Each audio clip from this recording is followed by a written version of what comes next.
Welcome to Blue Talks.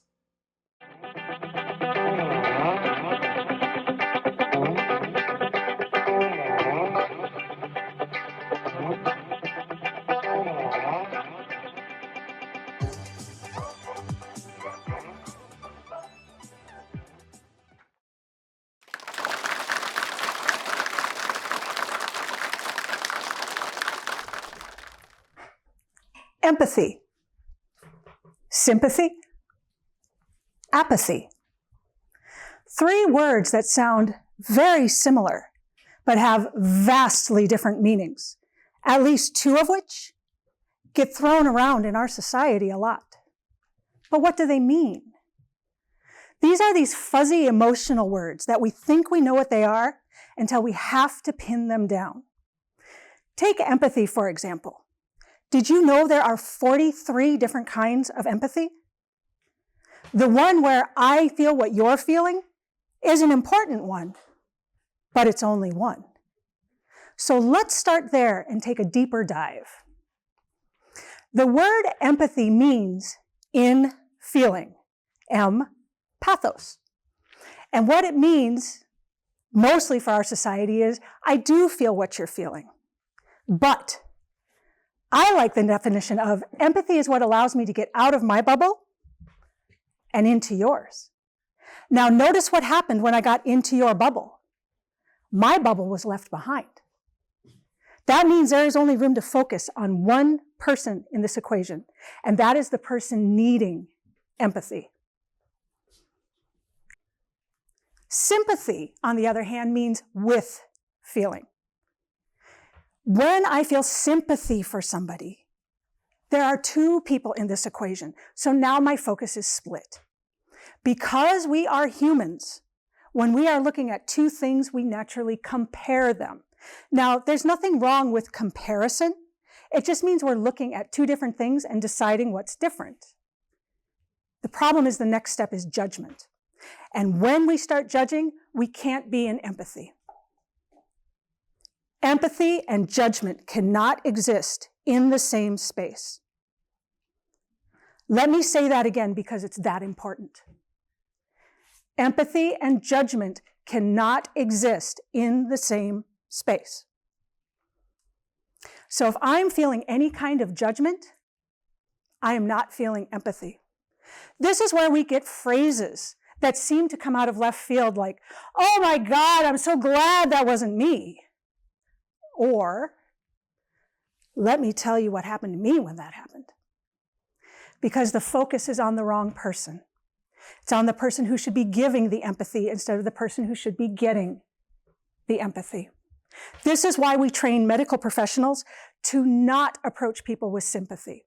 Because if you are a patient, potentially there on the worst day of your life, the last thing you want is to be approached with judgment and pity, which is a different kind of judgment that says, I've seen your situation and I think it's just that bad.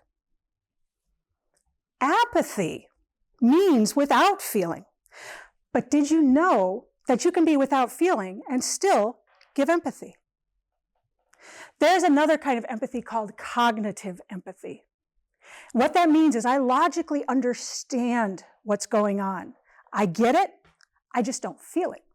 And in fact, if you're dealing with a very high stress, volatile situation, cognitive empathy can be the way to approach it. So as long as I get out of my bubble and into yours and take the time to make you the focus of my empathy, I can still give empathy without feeling anything at all. So let's take a look at how this breaks down in our modern society a little bit.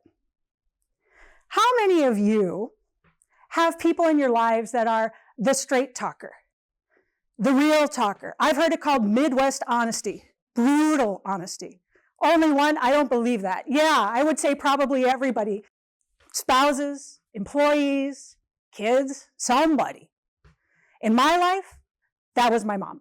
She was the straight from the hip kind of girl.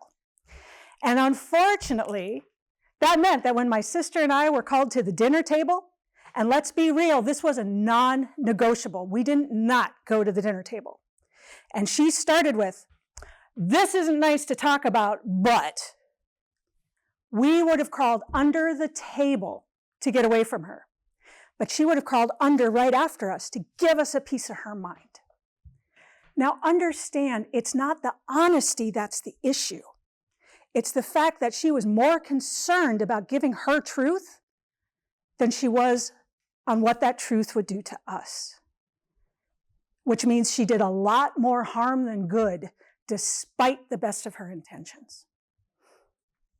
I actually had something similar like this happen with a friend last week. I had just done a presentation for a company. I was really happy with how it went. Everybody seemed engaged. I even got some smiles, and I didn't even faceplant when I walked up on stage. Wins across the board. And then I get a phone call. Girl, I can't believe you wore that today. What were you thinking? You know you don't have an ideal body type. Oh my God, when I saw you, I was mortified. And I quote, number one, I do so have an ideal body type for a leprechaun. Diddle-dee-dee. And while she was busy fashion bashing my wardrobe chick-tastrophe, she didn't ask if I had a reason for choosing what I did. And besides, what is ideal?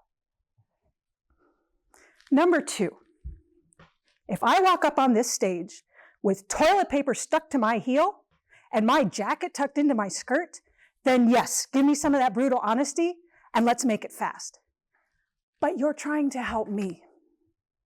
The focus is on making sure I don't do something I'm going to regret. If you want to give me an opinion that is just an opinion after the fact, I would just rather not. And number three, because she didn't get out of her bubble and into mine, it never occurred to her that what she was doing was stirring up an eating disorder that I've had for decades. She had the best of intentions, but the result was less than stellar. And besides, is it possible, just possible, that even though she thought I was out of step, that I was actually hearing a different song? In the words of Robert Fulghum, sticks and stones may break my bones, but words can break my heart.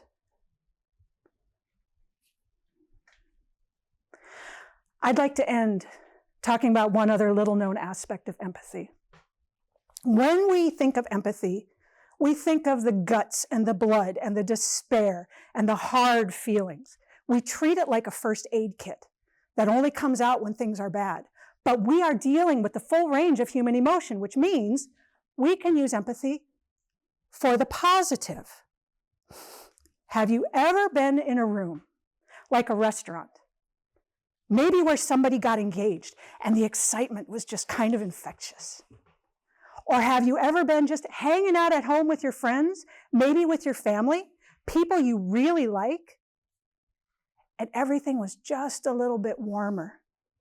Or maybe you were in that room with that kid that lets out the full belly laugh and body joy, and it's so good that even the crusty old guy in the corner cracks a smile. This is called emotional contagion, and it's called that because it spreads throughout a room just like a virus. And it's the start of empathy. So we're going to do a little thought experiment here today. Ladies and gentlemen, we are at Oxford University, a gem of the university system. And I am so grateful to be here, and I'm sure you are too. So I want you to take a moment and feel that joy of being here together. The pride of being able to be here at this landmark place. The excitement in the air because we all get to talk. We will never be in this place again together. So take a moment and savor it. I am not so naive as to believe that because I stand here and talk about empathy, that it will be nirvana and kumbaya. I might know better.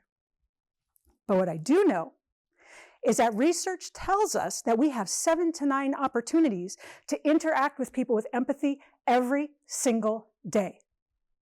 So if we start the positive emotional contagion in this room and we take it outside, maybe we could raise the empathy of this area by 1%. Is 1% too much to ask?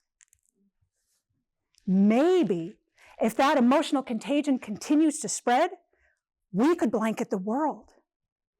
And maybe, just maybe, we could, as a human race, as a species, lift every voice and sing, tell earth and heaven ring.